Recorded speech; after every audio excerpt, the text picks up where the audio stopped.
Hello friend, I hope आप लोग सभी लोग अच्छे होंगे। एंड आज मैं आपके लिए टॉपिक लेके आया हूँ बॉन्ड। तो समझते हैं बॉन्ड क्या होता है। काफ़ी इम्पोर्टेंट क्वेश्चन है जो पेपर में कई बार पूछा जाता है।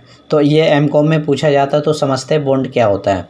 तो बॉन्ड क्या है समझते हैं एक बार। यह कर्ज यंत्र होता है। तो ये क्या होता है? कर्ज का एक इंस्ट्रूमेंट कह सकते हो सरकार और कंपनी के बीच। यह ऐसा यंत्र होता है जिससे हम उधार लेते हैं। यह जारी किया जाता है सरकार की तरफ से या किसी कंपनी की तरफ से। तो ये या तो सरकार जारी करती है या फिर कोई ना कोई कंपनी जारी करती है। और यह इसलिए किया जाता है ताकि पैसे जुटा सकें। मतलब यदि किसी सपोज सरकार को पैसे चाहिए या फिर किसी कंपनी को पैसे चाहिए तो वो क्या करती है? बॉन्ड को जारी करती है ताकि जो संस्था में ज़रूरतें हैं, जो भी कार्य हैं उसको पूरा करना। तो जो भी संस्था में कार्य हैं उनको पूरा नहीं कर पा रही है तो क्या करती है? कहीं ना कहीं वो पैसे जुटाने का काम करता है। कौन? बॉन्ड। और समझते क्या है इसमें। बॉन्ड एक प्रकार का अनुबंध होता है सरकार और कंपनी के बीच।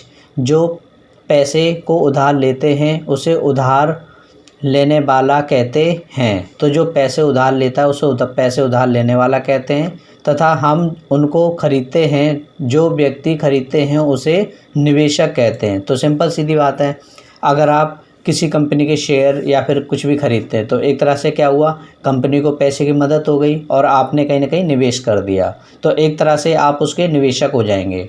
और समझते क्या है? बॉन्ड कंपनी और सरकार के लिए पैसा जोड़ने का काम करती है, अर्थात पैसे जुटाती है। बॉन्ड द्वारा जो पैसे जुटाए जाते हैं उसे कर्ज की श्रेणी में रखा जाता है। कंपनी अपने कारोबार के विस्तार के लिए समय समय पर बॉन्ड से पैसा जुटाती है। सरकार जो बॉन्ड जारी करती है उसे गवर्नमेंट बॉन्ड कहते हैं। तो वही है, जो सरकार जारी कर रही है, बॉन्ड को दे रही है, उसे हम गवर्नमेंट बॉन्ड कहते हैं। और समझते हैं क्या है। अगर निवेशक के नज़रिए से देखा जाए तो बॉन्ड को बहुत सुरक्षित माना जाता है। सरकारी बॉन्ड बहुत ही सुरक्षित होता है। इसका कारण यह है कि इसमें सरकार की गारंटी होती है। तो वो ये सरकारी बॉन्ड इसलिए सुरक्षित होता है क्योंकि इसमें क्या होता है? सरकार की पूरी जिम्मेदारी होती है और वो पूरी गारंटी लेते हैं इस चीज़ की। जो कंपनी का बॉन्ड होता है वह उसकी वित्तीय स्थिति के हिसाब से होता है। तो वो ये, अगर किसी कंपनी की वित्तीय स्थिति सही नहीं है, सपोज कंपनी लॉस में जा रही है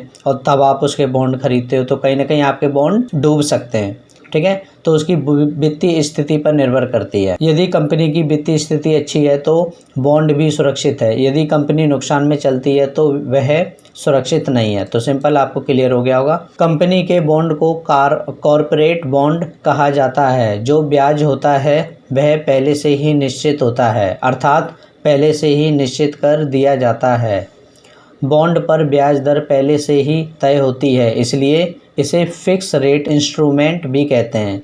तो जो ब्याज दर होती है पहले से ही सब कुछ फिक्स कर लिया जाता है, इसलिए इसका नाम क्या रखा गया है? Fix rate instrument. बॉन्ड की अवधि के दौरान यह ब्याज दर निश्चित होती है, इसमें बदलाव नहीं होता। जब हम बॉन्ड को खरीदते हैं तो जो सरकार होती है या जो कंपनी होती है वह बॉन्ड को खरीदने वाले को जिस दर पर ब्याज होता है उसे कूपन रेट कहते हैं। तो वो ये जिस दर पे दिया जाता है ब्याज उसे हम कूपन रेट के नाम से जानते हैं। इसके अंदर यदि हम बैंक में पैसे जमा कराते हैं तो बैंक हमें ब्याज देती है, परंतु यदि हम बॉन्ड पर पैसे लगाते हैं तो उसे कूपन रेट कहते हैं। तो आई होप आपको इतना क्लियर हो गया होगा। और समझते हैं क्या है। जब कोई व्यक्ति बॉन्ड को खरीदता है तो वह अपना पैसा उधार देता है सरकार या कंपनी को, जो उस बॉन्ड को जारी करती है, तथा पैसे वापस करने के लिए जिस अवधि के लिए पैसा लिया गया है उस अवधि तक जो आपने पैसा दिया या वह देती है। और साथ ही साथ जो ब्याज देता है उसे कूपन रेट कहते हैं, उसका भी भुगतान किया जाता है। तो कहने का मतलब है आपके जो पैसे हैं वो तो मिलेंगे, साथ में इंटरेस्ट की डील की होगी तो उसके हिसाब से आपको इंटरेस्ट भी मिलेगा।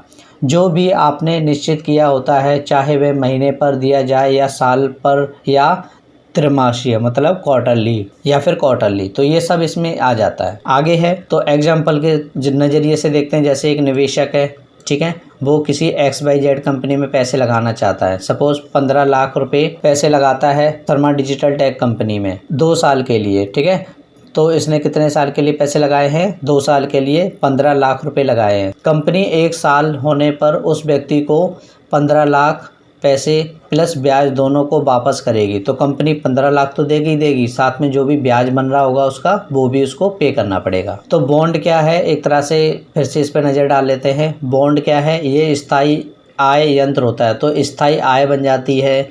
यह दर्शाता है ऋण को, ये ऋण को दर्शाता है। जो निवेशक और जो उधार लेता है उसको सरकार व कंपनी, तो इनको ये दिखाता है कि किस किस ने लोन ले रखा है। जैसे सरकार हो सकती है, वो कंपनी हो सकती है। सुरक्षा के तौर पर बॉन्ड जारी किया जाता है। तो ये सुरक्षा एक तरह से प्रदान कराता है, इसलिए हम इसको जारी करते हैं। जो व्यक्ति खरीदते हैं वह बॉन्ड होल्डर कहलाते हैं। तो सिंपल सीधी बात है, जो व्यक्ति बॉन्ड को खरीदता है उसको बॉन्ड होल्डर बोलते हैं, जो व्यक्ति शेयर खरीदता है उसको शेयर होल्डर बोलते हैं। तो इसी तरीके से इसमें इसका नाम होता है। बॉन्ड उपयोग करती है कंपनी, राज्य की सरकार। तो ये लोग क्या करते हैं, कंपनी हो सकती है, राज्य हो सकता है, राज्य की सरकार हो गई, तो ये लोग बॉन्ड को जारी करते हैं। तो और इस पर नज़र डालते हैं, जैसे निवेशक है, ठीक है, इन्वेस्ट करना चाहता है, इन्वेस्ट नेम, उसका नाम क्या होगा जो निवेश कर रहा है। तो इसमें पूरी डिटेल होती है, जैसे इन्वेस्टर का नाम क्या होगा, कितना अमाउंट कर रहा है, रेट ऑफ इंटरेस्ट क्या होगा। तो इस तरीके से इसमें काम होता है। बॉन्ड उधार पैसे देने वाले को सुरक्षा प्रदान कराता है। ये लिखित पत्र होता है जो साबित करता है किसने पैसे उधार लिए हैं और किसने उधार दिए हैं। तो ये इस चीज़ को बताता है कि किसने पैसे उधार लिए हैं या फिर किसने पैसे उधार दिए हैं। ऋण सुरक्षा के लिए उधार पैसे लेने वाला एक बॉन्ड जारी करता है, जिसमें यह लिखित होगा कि पैसे लेने वाले जो आपसे पैसे उधार लिए हैं और जो भी वास्तविक राशि है और जो भी ब्याज है वह निश्चित तारीख को दिया जाएगा। तो ये सब बातें इसमें लिखित होती है कि जो भी निश्चित राशि तय कर रखी होगी, जो राशि होगी वो मिलेगी, साथ साथ जो भी ब्याज होगा वो भी उसको पे किया जाएगा। और समझते क्या है, बॉन्ड के मामले में ब्याज अक्सर निश्चित अंतराल पर दिया जाएगा, जैसे आधे साल का, पूरे साल का, महीने पर। जब भी सरकार या कंपनी को पैसे चाहिए होते हैं कोई भी नया काम शुरू करने के लिए, किसी भी परियोजना के लिए, तो उसके लिए सरकार या कंपनी बॉन्ड जारी करती है। तो बॉन्ड को इसलिए जारी किया जाता है जब भी कंपनी कोई नया काम शुरू कर रही है या फिर कोई परियोजना है, ठीक है, या फिर सरकार कोई काम शुरू कर रही है, तो जो भी पैसे की आवश्यकता होती है उसको पूरा करने के लिए कंपनी हो गई या फिर कोई सरकार हो गई, वो बॉन्ड को जारी करती है। तो आई होप आपको इतना क्लियर हो गया होगा। तो आज की क्लास में बस इतना ही।